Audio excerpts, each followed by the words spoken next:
Hello friends, welcome to defence matrix. तो French company Dassault aviation द्वारा पहला Rafale F4 deliver किया गया है फ्रांस की एयरफोर्स को। तो ये F4.1 स्टैंडर्ड का रफाल था, जो कि प्रेजेंट F3R रफाल से एक स्टैंडर्ड अप है और फ्यूचर में इनको F4.2 में भी अपग्रेड किया जाएगा। तो इस वीडियो में हम समझने की कोशिश करेंगे कि रफाल के डिफरेंट वर्जन्स क्या हैं और किस तरह की कैपेबिलिटी वो लेकर आते हैं। तो रफाल का जो सबसे पहला वर्जन था ये रफाल F1 था, जहां पर F का मतलब फ्रांस है। तो ये 2004 के अराउंड ऑपरेशनल हुआ था, लेकिन इसमें खाली air to air capability provide कराई गई थी। वहीं पर जो दूसरा वर्जन था F2 यानी कि फ्रांस 2, ये इसके 2 साल बाद यानी कि 2006 में सर्विसेबल हुआ था और फ्रेंच नेवी के साथ साथ फ्रेंच एयरफोर्स की सर्विस इसने ज्वाइन करी थी और ये ग्राउंड अटैक की कैपेबिलिटी के साथ आया था।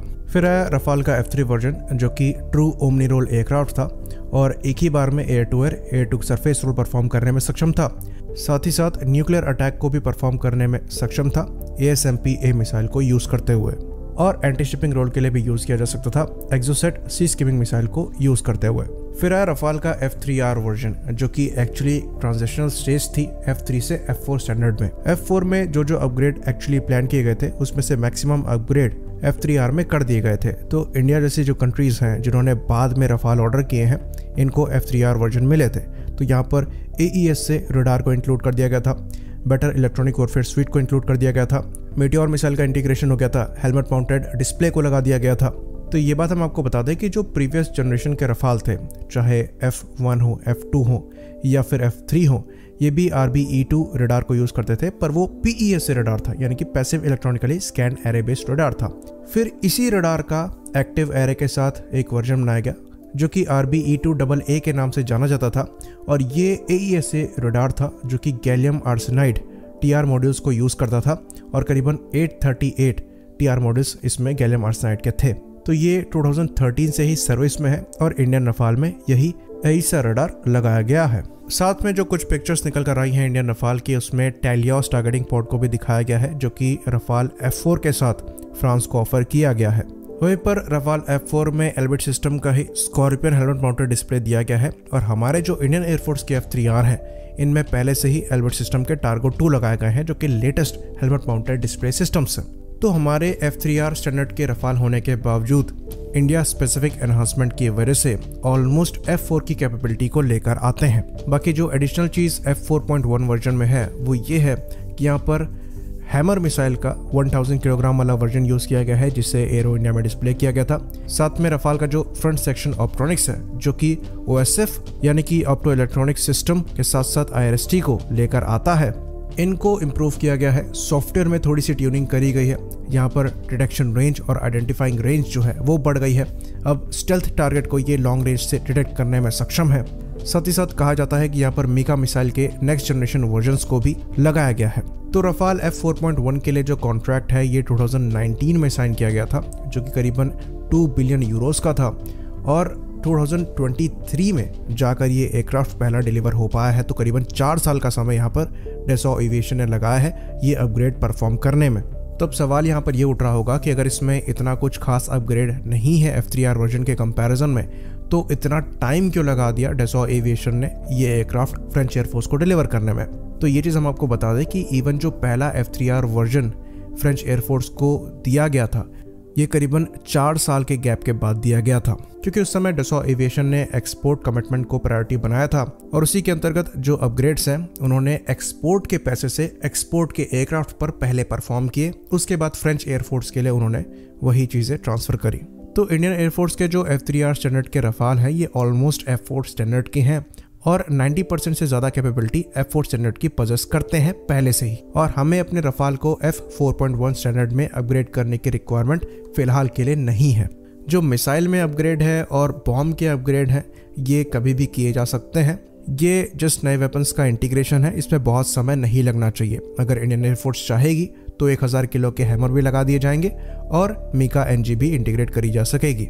वहीं पर अगर हमें अपग्रेड करना है तो हम डायरेक्टली F4.2 स्टैंडर्ड के लिए जा सकते हैं, जिसके अपग्रेड 2027 से स्टार्ट होंगे, जहां पर नेटवर्क सेंट्रिक वॉरफेयर की कैपेबिलिटी को इम्प्रूव किया जाएगा, डेटा एक्सचेंज रेट को बढ़ाया जाएगा, सैटेलाइट कम्युनिकेशन की कैपेबिलिटी को बढ़ाया जाएगा, और एयरक्राफ्ट के मेंटेनेंस वगैरह में भी ज़्यादा ईज प्रोवाइड कराने की कोशिश करी जाएगी। तो अगर आप फ्रेंच प्लेटफॉर्म्स की हिस्ट्री को देखेंगे तो ये सीरियस अपग्रेड प्रोवाइड कराने के लिए जाने नहीं जाते हैं।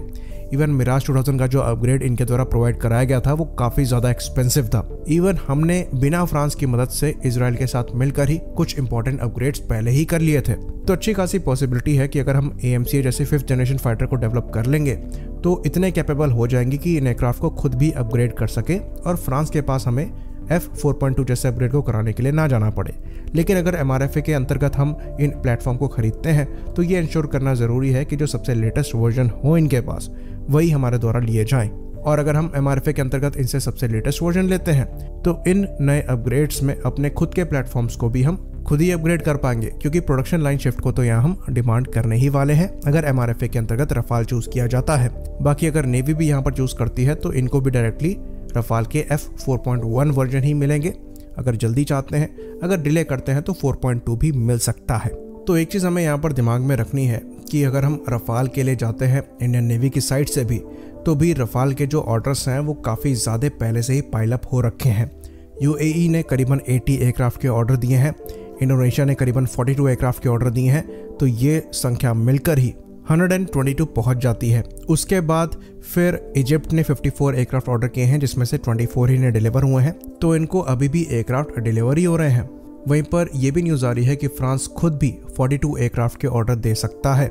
साथ में कतर द्वारा करीबन 36 एयरक्राफ्ट ऑर्डर किए गए थे जिसमें से डिलीवरी जो है वो चली रही है और 36 और एयरक्राफ्ट यहाँ पर ऑर्डर किए जा सकते हैं कतर द्वारा।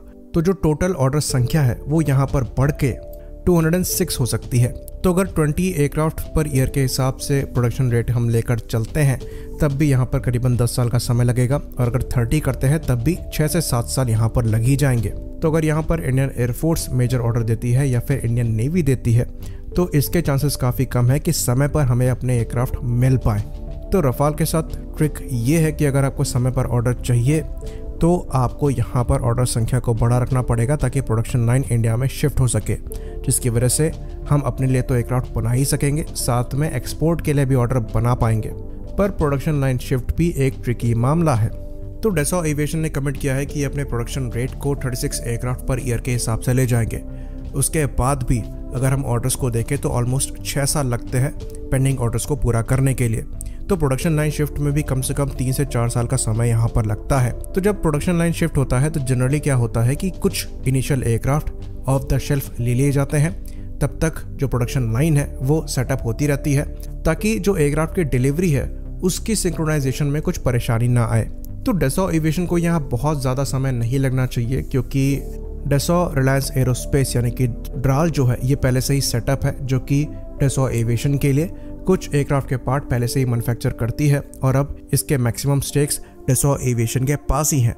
तो वो यहाँ पर इसी फैसिलिटी को बढ़ाकर प्रोडक्शन चालू कर सकते हैं, लेकिन फिर भी ऑर्डर होने के बाद करीबन 3 से 4 साल का समय यहाँ पर डेसॉ एविएशन को लग सकता है। तो अगर हम नेवी और एयरफोर्स के लिए रफाल को भी दिमाग में लेकर चल रहे हैं तो हमें यहाँ ज़्यादा डिले नहीं करना चाहिए। आई होप चीज़ें यहाँ पर क्लियर रही हो। इसी बात पर इस वीडियो को हम ख़त्म करेंगे।